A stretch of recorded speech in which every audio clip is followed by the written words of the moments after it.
జగన్నాథపురం అనే ఊర్లో ఒక అన్నదాన సత్రం ఉండేది. అయితే ఆ సత్రాన్ని శివుడు అనే ఒక వ్యక్తి నడిపేవాడు. అలా ఒకరోజు అన్నదానానికి వచ్చిన ఒక ముసలి వ్యక్తి భోజనం చేశాక, నాయనా, నువ్వు చేస్తున్న పని చాలా గొప్పది. మాలాంటి అభాగ్యులకు నువ్వు అన్నం పెట్టి ఎంతో పుణ్యం మూట కట్టుకుంటున్నావు. ఆ భగవంతుడు నాకు సాయం చేయగలిగే శక్తి ఇచ్చాడు. నేను నలుగురి ఆకలి తీరుస్తున్నాను. మీలాంటి పెద్దల చల్లని చూపులుంటే నాకదే 10,000.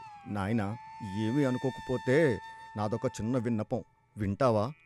అయ్యో, భలేవారే, పెద్దవారు మీరు, చెప్పండి. నేను పక్క ఊర్లో ఉంటాను. నాతో పాటు ఇంకో 4 వృద్ధులు కూడా ఉన్నారు. మమ్మల్ని మా పిల్లలు వదిలేశారు. మేమంతా ఒక గుడిసె కట్టుకుని ఏవో చిన్న చితక పనులు చేసుకుంటూ బతుకుతున్నాము. మాకు వయసు పైబడడంతో పనులు చేయడానికి చాలా కష్టంగా ఉంది.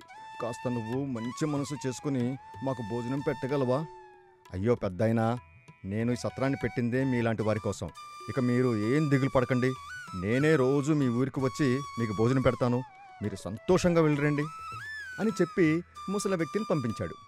అయితే చెప్పినట్టుగానే శివుడు రోజు భోజనం తీసుకెళ్ళి వాళ్ళకి పెట్టి వచ్చేవాడు. అలా కొన్ని రోజులు గడిచిపోయాయి. ఒకరోజు శివుడు భోజనం పట్టుకుని పక్క ఊరికి బయలుదేరాడు. దారిలో దాహంగా ఉంది అని భోజనాన్ని ఒక చెట్టు కింద పెట్టి పక్కనే ఉన్న చెరువు దగ్గరికి నీళ్లు తాగడానికి వెళ్ళాడు. అప్పుడు ఆ చెట్టు పైన ఉన్న ఒక పిచ్చి పిశాచం భోజనాన్ని చూసింది. అది ఒక పిచ్చి పిశాచం అవ్వడం వల్ల అన్ని పిచ్చి పనులు చేస్తూ ఉండేది. ఆ పిచ్చి పిశాచం భోజనం అంతా నేలపాలు చేసేసింది. నీళ్లు తాగి వచ్చిన శివుడు నేలపై పడి ఉన్న భోజనాన్ని చూసి, అయ్యయ్యో, భోజనం అంతా నేలపాలైందే, ఇప్పుడెలా?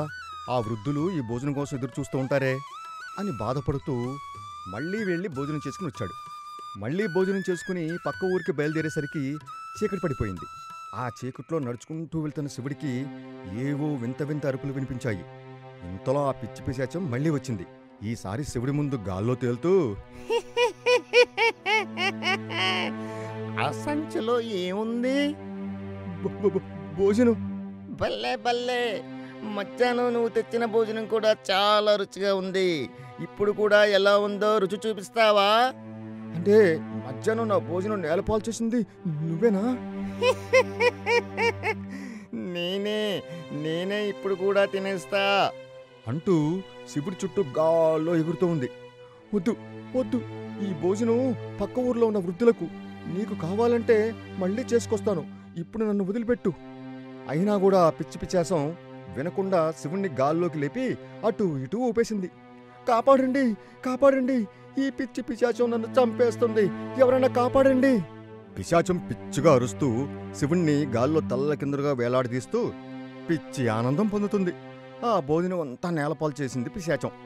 ఈ భోజనం కూడా భలే రుచిగా ఉంది, మళ్ళీ వెళ్ళి తీసుకురా అని శివుణ్ణి కిందకి దించి వెళ్ళిపోయింది. అప్పుడు శివుడు ఒక చెట్టు కింద కూర్చుని బాధపడుతూ ఉంటాడు. అక్కడికి ఒక స్వామీజీ ప్రత్యక్షమయ్యి, నాయనా, ఎందుకులా కూర్చున్నావు? అప్పుడు శివుడు జరిగిందంతా చెప్పాడు.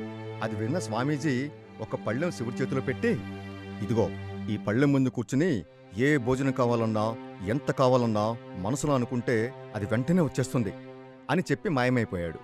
ఇక శివుడు ఆ పళ్ళెం తీసుకుని వృద్ధులుండే చోటుకు వచ్చి వారి ఆకలి తీర్చి, అలాగే వారికి ఆ పళ్ళెం ఇచ్చి ఇక వారికి ఎప్పటికీ 3 పూటలా భోజనం దొరికేలా చేసొచ్చాడు. ఇక ఆ పిచ్చి పిశాచాన్ని స్వామీజీ సహాయంతో అడవి నుండి తరిమి కొట్టేశాడు. శరీరంలో దయ్యం ఆత్మ. అతని పేరు రాజు. అతనికి మిఠాయి అంటే చాలా ఇష్టం. దారిలో ఎక్కడ మిఠాయి షాప్ కనిపించినా ఖచ్చితంగా అతను అక్కడికి వెళ్లి మిఠాయి కొనుక్కొని తిని ఆ తరువాత ఇంటికి వెళ్తాడు. ఒకరోజు అతనికి దారిలో వెళుతుండగా రోడ్డుకి అవతల వైపు ఒక మిఠాయి షాప్ కనిపించింది. రాజు దాన్ని చూసి, కొత్తగా మిఠాయి షాప్ ఓపెన్ చేసినట్టున్నారు, వెళ్ళి ఒకసారి ఆ మిఠాయిలు ఎలా ఉన్నాయో రుచి చూస్తాను అని చెప్పి చాలా ఆతృతగా మిఠాయి షాప్ దగ్గరికి వెళ్తూ ఉంటాడు. అప్పుడే అటుగా వస్తున్న కార్ని అతడు చూసుకోడు. ఆ కార్ సడన్ గా అతన్ని గుద్ది వెళ్లిపోతుంది. కానీ ఆ విషయం రాజుకి తెలీదు. ఇప్పుడు రాజు మనిషి కాదు, ఒక దయ్యం ఆత్మ. అతను షాప్ దగ్గరికి వెళ్లి అక్కడ ఉన్న వ్యాపారితో, బాబు, ఆ మిఠాయి ధర ఎంత అని అడుగుతాడు.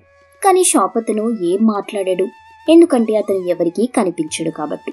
అప్పుడు రాజు, బాబు, నేను నీతోనే మాట్లాడుతున్నా, ఏంటి సమాధానం చెప్పు అంటూ ఉండగా ఆ షాప్ అతను పరిగెత్తుకుంటూ రాజు శవం దగ్గరికి వెళ్ళాడు. ఏంటి మనిషి, నేను మాట్లాడుతుంటే ఎక్కడికి వెళ్తున్నాడు అని అతని వెంట వెళ్ళాడు. అప్పుడు రాజు ఆత్మ అతని శవాన్ని చూసి ఆశ్చర్యపోయి అయ్యో భగవంతుడా, నేను చనిపోయానా? అంటూ ఏడుస్తూ ఉంటాడు. పాపం రాజు ఆత్మ రోజు మొత్తం అలా ఏడుస్తూనే ఉంటుంది. ఆ మరుసటి రోజు ఉదయం జరిగిందేదో జరిగిపోయింది. నాకెందుకో చాలా ఆకలిగా ఉంది. వెళ్ళి మిఠాయి తినాలి. ఇప్పుడు నేను ఒక ఆత్మని. నేను మిఠాయి తినాలంటే నాకు ఒక శరీరం కావాలి అని అనుకుని మిఠాయి షాప్ దగ్గరికి వెళ్లి ఆ వ్యాపారి శరీరంలో ప్రవేశించి అక్కడున్న మిఠాయిలు మొత్తాన్ని తినేస్తాడు. ఆహా, ఇక్కడ ఉన్న మిఠాయిలన్నీ అయిపోయాయి. ఇక నాకు తెలిసి మిగిలిన మిఠాయిలు ఇతను ఇంటి దగ్గర ఉండుంటాయి అనుకుని అక్కడి నుండి ఆ వ్యాపారి ఇంటికి వెళ్తాడు. అక్కడ తన భార్య, ఏంటండి ఈరోజు ఇంటికి తొందరగా వచ్చారు? నా ఇష్టం వచ్చినప్పుడు ఇక్కడికి వస్తాను. ఇది నా ఇల్లు, నా ఇష్టం.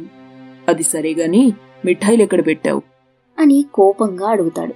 ఆమె భయపడుతూ, ఇప్పుడే తీసుకొస్తానండి అంటూ మిఠాయిలు తీసుకొచ్చిచ్చి, ఏంటండి షాప్లో మిఠాయిలు అయిపోయాయా? అదొకతను కోపంగా ఆమె వైపు చూసి అని నవ్వుకుంటూ ఆ మిఠాయిలు మొత్తం తిని ఇంటి లోపలికి వెళ్లి విశ్రాంతి తీసుకుంటాడు. అసలు అతనికి ఏం జరిగిందో అర్థం కాక అతని భార్య, ఏంటి నా భర్త ఈ విధంగా ప్రవర్తిస్తున్నాడు? అసలు స్వీటే తినని వాడు దయ్యం పట్టిన వాడిలాగా అన్ని స్వీట్స్ ఎలా తిన్నాడు? కొంపదీసి దయ్యం పట్టలేదు కదా అని పరుగున పక్క వీధిలో ఉంటున్న వాళ్ళ అన్నయ్య దగ్గరికి వెళ్లి జరిగిన విషయమంతా చెప్పింది. వాళ్ళ అన్నయ్య దానికప్పుడు ఒక ఉపాయం ఆలోచించి ఆమెతో, నువ్వేం కంగారు పడుకు. అది ఎవరో మిఠాయి పిచ్చి దయ్యంలా ఉంది. ఇప్పుడు నువ్వు ఇంటికి వెళ్ళు, నేనొస్తున్నా అని చెప్తాడు. అందుకామె సరి అని ఇంటికి వెళ్తుంది. ఆ తరువాత చాలా మిఠాయిలు కొనుక్కొచ్చి వాళ్ళ ఇంటికి తీసుకువెళ్ళాడు. ఆ గుమగుమలాడే మిఠాయి వాసన చూసిన దయ్యం లేచి ఆ మిఠాయిలు చాలా వరకు తినేస్తుంది. ఇంకా కొన్ని మిగిలే ఉన్నాయి. అప్పుడతను దయ్యంతో, మర్యాదగా మిగిలిన మిఠాయిలు కూడా తిను, లేదంటే నేను దయ్యాల మాంత్రగాన్ని తీసుకొచ్చి నిన్ను బంధించేస్తాను, జాగ్రత్త అని అంటాడు. అందుక దయ్యం చాలా కోపంతో మిగిలిన మిఠాయిని తినలేక, అమ్మా, ఇంక నా వల్ల కాదు, నేనింక తినలేను, నాకు చాలు అని అంటుంది. అప్పుడు అతను, మర్యాదగా ఇవి కూడా తిను, లేదంటే మా బావ శరీరం నుండి బయటకు వెళ్ళు. రెండిట్లో ఏదో ఒకటి చెయ్యి. అప్పుడు దయ్యం, నేనిప్పుడే వెళ్ళిపోతాను, అవి తినడం నా వల్ల కాదు అంటూ అతని శరీరం నుండి బయటకు వెళ్లిపోయింది. అలా అతను తెలివిగా ఆలోచించి ఆ దయ్యాన్ని అతని శరీరం నుండి బయటికి పంపించేశాడు. బయటికి వెళ్లిన దయ్యం తనలో తాను, అమ్మో, ఈ రోజుతో నాకు మిఠాయిలపై విరక్తి కలిగింది. ఇక నా ఆత్మ చాలా సంతృప్తి పొందింది అనుకుంటూ అక్కడి నుండి మాయమైపోతుంది.